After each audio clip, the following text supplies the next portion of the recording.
2029 నాటికి కర్నూలు సర్వజన ఆసుపత్రిని కార్పొరేట్ ఆసుపత్రిగా తీర్చిదిద్దుతామని మంత్రి టీజీ భరత్ వెల్లడించారు. ఆసుపత్రిలో కార్డియాలజీ విభాగంలో కొత్త 2D ఎకో కలర్ డాపర్ల మిషన్ ను ఆయన ప్రారంభించారు. ల్యాబ్ ను సందర్శించి అక్కడ సౌకర్యాలను అడిగి తెలుసుకున్నారు. అక్కడ ప్రజలకు అవసరమైన చాలా వైద్య సదుపాయాలు అందుబాటులో ఉన్నాయని తెలిపారు.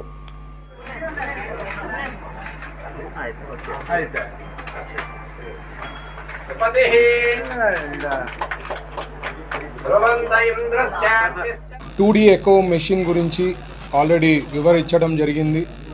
దీని నుంచి అడ్వాంటేజ్ వచ్చి ఈవెన్ 1 month బేబీకి కూడా ఏమన్నా హార్ట్కి రిలేటెడ్ సబ్జెక్ట్స్ ఇష్యూస్ ఏమన్నా ఉన్నా చెక్ చేసేదానికి అవకాశం ఉంటుంది. కాబట్టి చాలా యూస్ఫుల్ మెషిన్.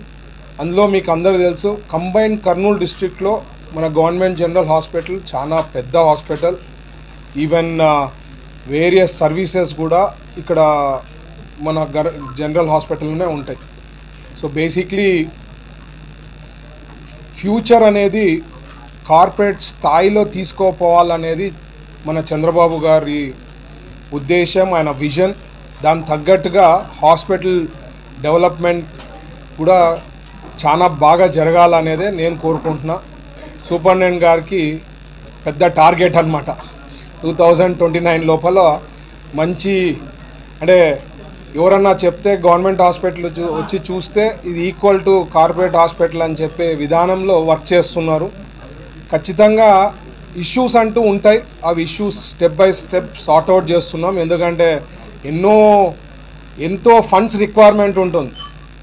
లాస్ట్ గవర్నమెంట్లో ఖజానా ఖాళీ చేసేశారు.